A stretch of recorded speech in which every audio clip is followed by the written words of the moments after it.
And she said, well, I don't do business like Monique do business, and I'm glad I don't have that husband of hers. But she don't know your husband.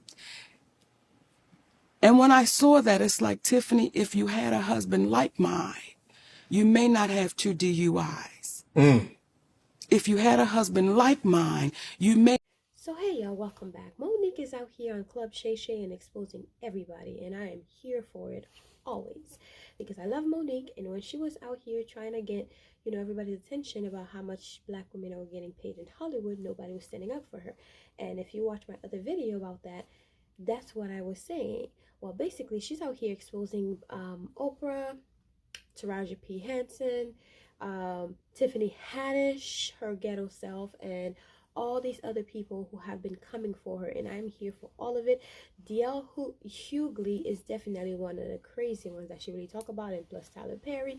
Let's take a look. I'm not going to take any more of your time. Let's take a look at the videos, and then we'll come back with our commentary, okay? That little girl fell in love with a woman named Oprah Winfrey on a local talk show in Baltimore called People Are Talking.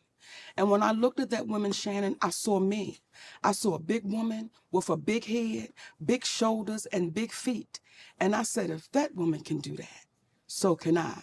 So that's what that little girl was thinking about from Baltimore. It became a problem with Oprah Winfrey and Tyler Perry, that I wouldn't do something and work for free. Now, when you say, well, maybe Oprah feels like she came through it, why can't you? Right. Well, there's a story with Oprah Winfrey when she was on the show, People Are Talking. Richard Shay was making $55,000. She was making $22,000. These are her words. It was her co-host. She said, I had to leave because they wasn't paying me fairly. Now you say a black woman who did nothing wrong, and you're in the midst of this situation because she called me, Tyler Perry called me, Lionsgate called. When you were on the phone with my husband, you said, I agree with Monique. I agree with the position she's taking. But when it came time to say it out loud, Oprah Winfrey went totally silent. Oprah Winfrey calls my husband. I want y'all to take your time because I'm getting ready to go into Yeah, that's your camera right Yeah, there. because the people at home, they sitting there like, Monique, what happened? Bitch, I'm getting ready to tell you. She calls my husband. Okay. My husband explains to her what's going on. She says, there have been times I've had to draw the line in the sand. So my husband said, well, what is different between you and Monique? You've got to draw the line, and you're saying when you know they're asking you for too much. She said, you're absolutely right, and I understand your position. You're right in the position you're taking. So when you're looking at me saying, well, what happened? I'm telling you what happened. See, when I speak about Oprah Winfrey, and let me be clear, I love that sister. Because she's our sister. She just got to come back across the street. We got the light on. When I speak about Oprah Winfrey, I speak about that woman because she's spoken about me. And when you begin to speak about me privately, I'm going to speak about you publicly. You've been unfair. You've been unjust. And you watched a black woman be thrown under the bus, and you said nothing. But I don't play the behind the back and all of that. I say, listen, let me try to get to you first. Now, if you avoid me, okay. But I tried to be respectful. I tried to call you first. When she had my family on her show, I tried to call you first. I tried to talk to you privately, but then you became the great, mighty Oprah Winfrey, and you were too busy to talk. Well, now I'm going to talk about it. This woman has overstepped with me in so many ways that somebody would say, if we wasn't Monique and Oprah Winfrey in the entertainment business, and we was Monique and Oprah Winfrey that worked at Costco, I see you in the break room. I see you at your cash register. Because she's overstepped. Wow. What have I taken from Oprah? When did I have Oprah's mother and father on my show? When did I have anybody come and speak about Oprah Winfrey on the Monique show? That's never happened. So how could she feel that? When Oprah Winfrey called me up and she said, I got a call from your brother. And this is after I won the Oscar award, right? And your brother wants to come on the show and he wants to apologize to you for molesting you. and he wants to tell other people how to look out for a predator. Right. I said, Oprah, I said, I don't want anything to do with that cat. I said, and then she said, well, if you want me to scratch the show, I will scratch it. I said, sis, don't scratch it because he could be a different person. And I don't want to get in the way if that cat is a different person. I just don't want no parts of it. Right. Okay? When I hung up that phone, Shannon, I was like, I appreciate that sister. Like, she didn't have to call me. She didn't? She didn't have to call me and say, I'm going to have your brother. Right. I start seeing commercials with my mother and my father and my other brother who used to be my manager, who knew the fear that I had with the brother that was up on stage, right? We never talked about my mother being there. She never told you that. You know how you feel about your grandparents? Yes, absolutely. You know the honor and how you speak about them? Imagine you then seeing your granddaddy and your grandmama on a show, and they're talking about somebody that violated you, and that woman didn't tell you that they were going to be there. How would you feel? I would feel like you felt betrayed. That is exactly how I felt and how I feel. And it's not, oh, I'm in a... No, I understand it. But you betrayed me, sister. And I'm not the only one. Because at the time when she called you, she said it was just your brother. Just my brother. And when my mother was on that show, do you know what I had to deal with, Shannon? What's that? I would be in the store, and I would have elderly women coming up to me, and they would say, your mama ain't shit. Wow. Now, they wasn't lying, Shannon, okay? They wasn't lying, baby. Sometimes you gotta let the truth be the goddamn truth. Sometimes you got to just go with it, but still, it's my mother. It's your mom. And I'm in here, and because when I'm having to defend something, and I got that often with them telling me what my mother wasn't, because you did not tell me. Had Oprah Winfrey said, I'm going to have your mama, I'd have said, shut that shit down. I don't need nobody seeing my mama be greedy. I don't need the world seeing. Shut it down. Now, there's a white woman named Barbara Walters. They called her first. And she said, Monique, I told your family, I can't do that to you. I wouldn't do that to you. You just won that award. Like, why would I do that? Yeah, you're here. Why would I bring something that I know that you don't want to talk about? You lived it. Why do I need to replay it again? For Oprah Winfrey, you owe me an apology. See, Shannon, Oprah and I had a private conversation about our mothers. This is the part people don't know. Right. I shared with that woman what me and my mother were going through. Now, my mother's no longer here, right? Right. And I shared with Oprah Winfrey what we were going through and how I felt. And I was, you trying to balance it out because it's your mother. And I shared that with you. And I shared with her my family and what the dynamic was. And you don't tell me you're going to have my goddamn parents. I was getting ready to say, goddamn, baby, it was right there. But you don't tell me you're going to have my mother and my father on your show. And you think that that's just okay? And the way you try to apologize in front of a group of women, if you think I've done anything wrong, no. You're going to stop that. Right. I am very proud of what you've accomplished in your life. We respect everybody, but we over-respect no one. And Oprah Winfrey walks around like, I can't be checked. I won't admit to that I'm wrong. I'm a firm believer, Mo. No one is beyond reproach. No one at all. So when you keep saying, what is it? I'm going to keep answering you the same exact way. And I will say this right now on your show.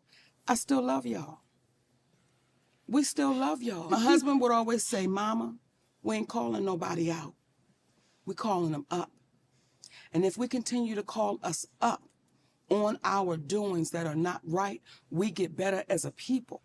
Like, we get better. When we have our juggernauts, Oprah Winfrey, Tyler Perry, Steve Harvey, Kevin Hart, these are our juggernauts of our community. These are the people that our babies say, when I grow up, I want to be that. Yes. I want to be like that. So we have to call those people to the mat and say, listen, what are you teaching our babies? You're feeding poison because you're showing them your private jet. I'm going to show you my mansion. I'm going to show you my fancy cars. But my character is shot and I'm bankrupt. I got a lot of money in my bank. It's more zeros than some of them than we can imagine. But their character, they are bankrupt. Those are bankrupt people. And I want to clear something up. I'm not hurt personally. I'm hurt for our community. I'm hurt that y'all would allow yourselves to sit in something that you know that you've done wrong and not say anything. That helps us not. So Brother Shay have said, y'all come on the sofa. Oprah, this liquor is good. Okay, and I understand you like cranberry and vodka. Okay, Roosevelt Cartwright told me you drink that you like. And you know, he told me some other things with the drink that you like. Come on, Uncle Shay. Let's have a conversation. Well, you took yours all the way down, and I cannot. Okay? Okay, I cannot do that. You already did a good, you did a good Thank job. you, sugar. Now, I might get a lot of flack for this because a lot of people in the Black community literally worships Oprah Winfrey as she's like the best thing since Jesus Christ. Well, I have always gotten the feeling of her being real shady, you know, to her own people. You know what I mean? And the thing with it too is that every time that I think something of someone, it's usually the truth. You know what I mean? Just because I can read the body language of that person.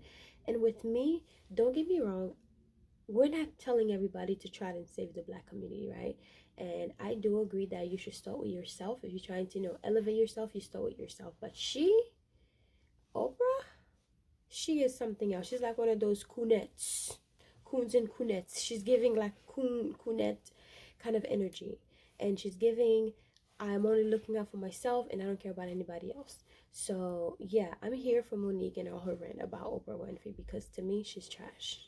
I remember our beautiful sister Tiffany Haddish did an interview with GQ magazine. And this, in my humble opinion, is where we keep throwing each other under the bus. You're doing an interview with GQ magazine, and I'm assuming the journalist was a white person. And the conversation turned to Monique. And she said, well, I don't do business like Monique do business, and I'm glad I don't have that husband of hers. But she don't know your husband. And when I saw that, it's like, Tiffany, if you had a husband like mine, you may not have 2 DUIs. If you had a husband like mine, you may not be caught up in what looks like you could have been grooming a child. And I say all of that with no judgment. But when you speak about having a husband like mine, you open up the door. And I'm saying to you, if you had one like mine, you may not sit in these positions that you can't explain the next day. Right. Or it's a hard way to go.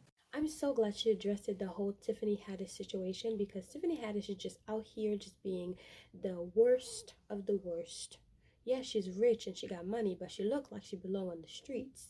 She looked like she belonged in the ghetto neighborhood because who goes on a red carpet with chicken in your pocket or in your pocketbook and then speaking all out loud talking about you have chicken in your pocketbook? Girl, like she's like a caricature of like the ghetto girl, almost like a Sukiana, you know what I mean? So to me, she's trash. And I don't care how much money you have, money cannot buy class. If you don't have it, you just don't got it, you just don't have it, honey.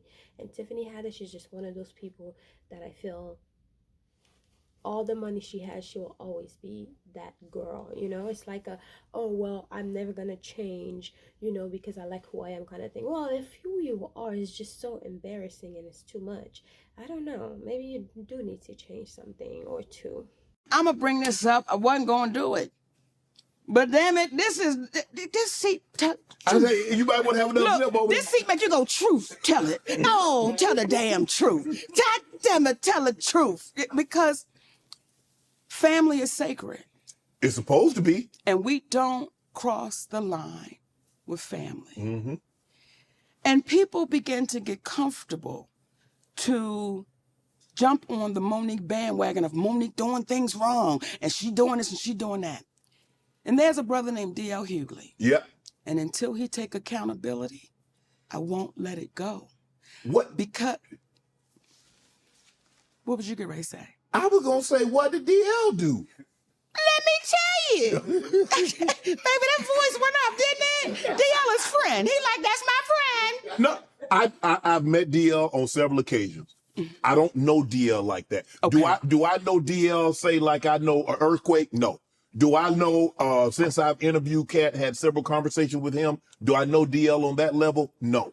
Right. See, when we say family is sacred, Right. Family is sacred. And we know that you don't cross the line when it comes to family. Correct. Right? I do DL's radio show. Yes. DL Hughley is not there. His team is there. Mm-hmm. And Shannon, we having a great time. I mean, baby, we having a great time. We going forward, back and forth. When we get to the end of the show, they say, Monique, you want to play a game? Well, I want to play. I said, sure, sugar. Let's play a game. And it's a game called Would You Rather. No. Okay? Now, Monique, you should have said I'm too old for this game. wait a minute. We're having fun, baby. Right? We having a good time, Okay, Shannon. okay. It's the sister there and there's two other guys. We're having a great time. It's a Okay. beautiful Black unity cookout. Okay. We're having a good time. Okay. Would you say your wife was your family? Is that considered family? Yeah. So your husband is considered family, right? Absolutely. Okay. So here we go. They said, Monique, we want to play a game of Would You Rather. Let's go. Would you rather your husband sleep with Lee Daniels with a condom or Corinne Steffens without one? Really, Monique? Now, as y'all are watching right now who haven't heard this story, y'all going, they doing the same thing in the studio. They going, okay. That is exactly what happened. Now, I said to the team, how does that uplift our community? I said, sister, and her name is Jasmine, how could you ask another sister that? Well, we just planned. I said, tell me the joke in that, because I don't know what you're insinuating. Then you're involving people that have nothing to do with nothing. Like, what are y'all doing? So I said, I'm going to call my brother. DL. I'm going to call my brother. I call DL Hughley on the phone. I say, hey, baby. Yeah. Huh? That's how he responds. Yeah. Did he know it was you? Yes, because they called him to let him know Monique's going to be calling. Right. Like this, it was getting crazy. Right. I'm like, just let me get on the phone with my brother, right? Yeah. Hey, DL, yeah. I said, listen, I just got off the phone with your team, and they wanted to play this game, Would You Rather? And it was like, stupid. Like, asking me about my husband and Lee Daniels and Corinne Steffens, and his exact words, well, that's how we do it. I said, DL, how does that uplift our community? And again, I don't know what y'all trying to insinuate, but brother, what you doing? Like I said, that's just how we do it. So it is what it is. Now, it got so ugly that my attorney had to send a cease and desist. So it never aired. So we have, like, when Cat Williams talk and people, truth tellers talk, we have receipts to everything we're saying. That's how that whole thing got started. Okay? It's family. My husband is my family. Yeah. Now, you babies that are really good with this internet, through the years, I've watched DL speak ill of me. Through the years. I never knew DL Hughley had a problem with me. But when Cat said they all a group, he forgot to put DL Hughley in the group. Mm-hmm. Through the years, I was bitter. I was dangerous with what I was doing, saying that it was inequality. My husband didn't know what he was doing. This went on through the years. I was unloved, all of these things. And I said to myself, I'ma see you. I'ma see you. I didn't go on nobody's show. I didn't say nothing to nobody, but I knew the time would come that I would see him. We were scheduled to do a show in Los Angeles. I was the headliner of that show. His name was on it, then his name came off. I didn't question it, but I knew I'ma see him, right? Eventually. Okay, now we have a show in Detroit. Contractually, I was the headliner. DL Hughley posted a memo. Now, when you signed your deal for the Ravens, did you sign a contract or a memorandum? I signed a contract. You see how you say that? Like anybody that knows good business, you sign. The memo is saying this is what I would like, right? But the contract is saying this is what it is. Okay? Yes. He put out a memo to our community, and that touched me a little different because I was saying, why would you lie to our babies? Because now they're thinking if they send somebody a memo, that's what they're supposed to get. Okay? I was contractually signed to go as the headliner. Right. I mean, you go last. D.L. Hughley didn't come into the building until 9:30. Now, contractually, I said I have to be on stage by 9:30 because if the show starts at 8, I refuse to keep an audience waiting. Right. That is disrespectful to the audience. Correct. When I went out on that stage, Shannon, I made sure everything I said, he heard me. Because now you're here and I'm going to say it to you. And I said some things on that stage that I said he was cowardly. And some folks said, how could you say that? How could you do that? And then I posted some things to say, this is what I meant. See, you came after my husband. And when you had a chance to fix it, when you had a chance to say, Mo, my bad, you know, we don't even get down like that. Right. You told me it is what it is. And until he's brave enough and courageous enough to say, this is what really happened, y'all. Y'all have never known me to be no shit starter. Folks ain't never known me to go over and kick a sandwich out of somebody's hand that's hungry. But what people do know is, if you kick me, damn if I ain't gonna kick you back. Right. Because that's fair play. Right. So there was one left out the pack. And when you have people that continually don't take accountability, that's why you see us in the state of affairs we're in. I'm a firm believer, Mo, that everybody don't play the same. And someone once told me, what is joke to you is death to someone else.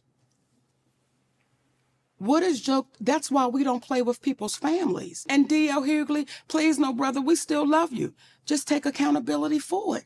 And we move forward. And then when you have some of our black folk that go sit in front of a white man and speak ill of their people, I'm like, y'all, what are we doing? What are we doing? What are we doing? What are we coming to that we're going to sit in front of this white man? I can't even say his name. I refuse. Everybody know who he is. We sit in front of him and we just let this man say any and everything about us, and then we go right in with him. Now see, that to me is dangerous. And y'all babies that's good with this little computer, don't take my word. You can just go through the years of this cat just running his mouth. And it's like, stop doing that, because what are we saying to the babies coming behind us? Okay, y'all, so we're gonna stop right here because the video is getting way too long, but I really want to do a second part because Club Shay's videos or interviews are quite long and there's a lot of information to cover, but I'm gonna stop right here for now. And I really enjoy his style of interviewing because he gives the host, he gives the guests time to answer the question, and he take his time between questions to allow them to talk, which I love, right? And a lot of people don't really do interviews like that, so I love the way he interview. We'll have to come back and do a second part to this interview because I know she's going to spill some more tea on a lot of other people in Hollywood, so we're going to cover more of this interview. So I'll talk to you guys later. Bye.